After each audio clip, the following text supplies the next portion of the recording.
Look at that rear end. Even in toy form, she's beautiful. Alright everybody, I have a bit of a treat for us today. I have here a model of a BMW M1. It's a sonic control car. Basically I bought this on eBay. It only cost me about £5.31 and that was including shipping. Yeah, it's a model of E26 and I believe the actual car was made between 1978 and 1981. So let's get out of the box and have a look. So this is the actual car. There you go.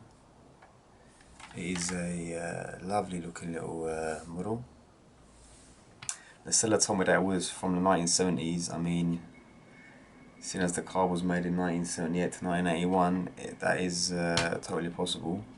I believe this type of model car, this clicky car thing, was actually made in that time period. However, he says that it doesn't work. So it does look a bit aged. The plastic looks a bit yellowed. I mean, but all the stickers are there. All the tyres are on there at least. It appears the motor and gearbox is working alright. There's the underneath.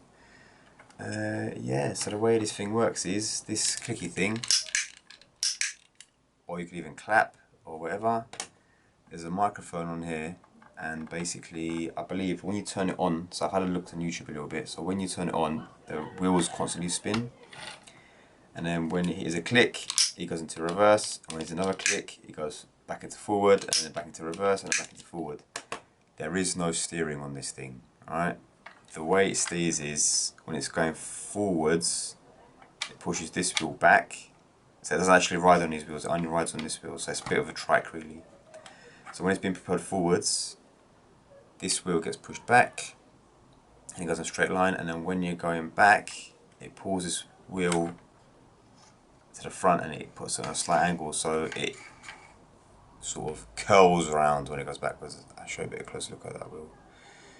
Alright, there's a closer look at that wheel. So you can see when the car's being propelled forward, this wheel is pushed back and it goes in a straight line, and when it goes into reverse, this wheel is pulled to the side, and then yeah, then it gives it a turn. So that is the only way you can turn. It only basically turns that way.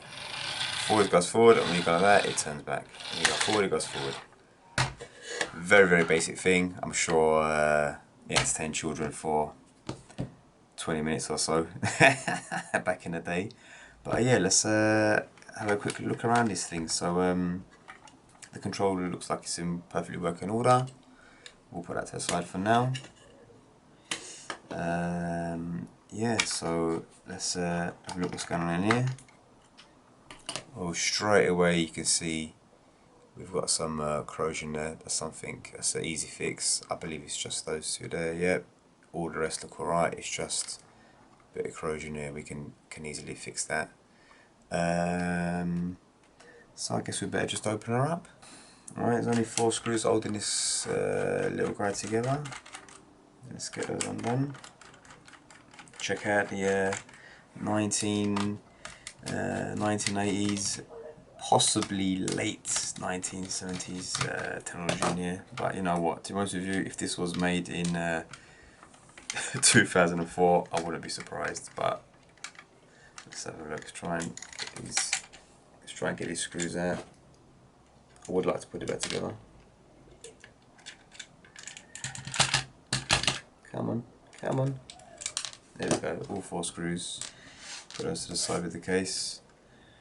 Alright, there we have it. There we have it. That's what we're looking at inside. Oh, let me get you in there. There is the motor. There is the old school circuitry there. And yeah, look at that. Let's get you guys zoomed in a bit.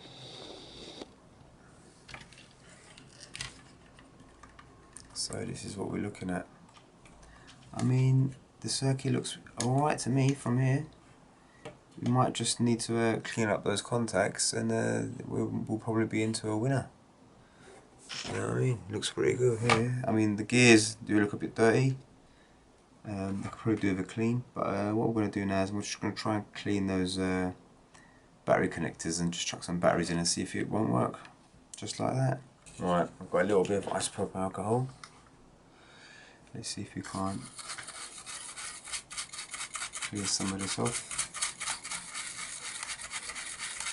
Look at that.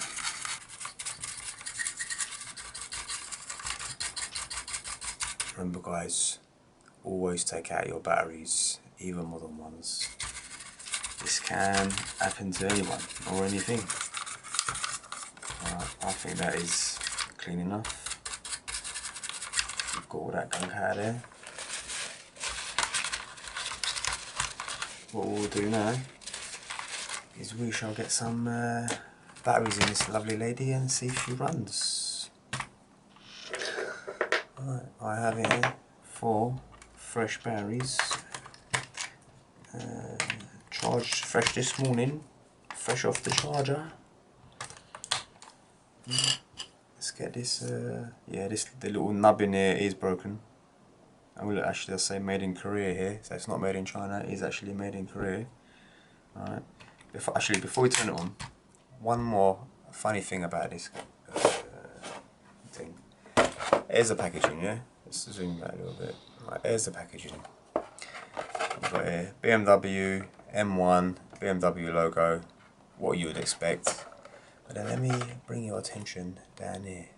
This down here is the logo of the Daewoo company. What the hell is that doing on it? Am I missing something? It doesn't actually say Daewoo on the box. There's the size of the box. For those who are interested, yeah, it doesn't say Daewoo on it actually anywhere. There is actually no manufacturer's branding on this whatsoever. The only slight bit of evidence on this guy is the made in Korea, just here on the battery compartment, and that is it. Otherwise it's a mystery. Right, so we've got the batteries in. Actually a bit of a nice touch here under the spoiler. A bit of STP and SO there, lovely jubbly. Right, so got the clicker. Let's turn her on, let's see if she runs. Look at that. Ooh. Look at that, that's how she works. Alright, she's making a mockery out of my desk. Alright, that is well, that is successful. That is absolutely successful. You know what, I was actually thinking about maybe modernising this. I think this is like a 1/24 scale if I'm not mistaken. I don't actually know what it is, I have to measure it I suppose, but I think it's around about that size. We could find a little second-hand chassis to put this case on. I don't really think these are worth that much. I'm not sure how rare these are or how common they are, but yeah, only cost me a £5 and it's in perfect working order. So yeah, there you go guys, make sure you look after your stuff, and I'll see you guys again next time. Just before I let you go, I'll get you some close-ups of that beautiful BMW M1, look at that. What a mean machine she is. From every angle, look at that. You know, this time of the years, you know, they had some pretty cool looking cars. You know, time we had the Lamborghini Countachs. You know, beautiful cars. I mean, look at that. Look at that rear end. Even in toy form, she's beautiful. You know, look at that. Look at those lines. You know, I think we should actually find the chassis for this and get this guy, you know, properly running. Look at that. Anyway guys, thank you again for watching, and I shall see you later.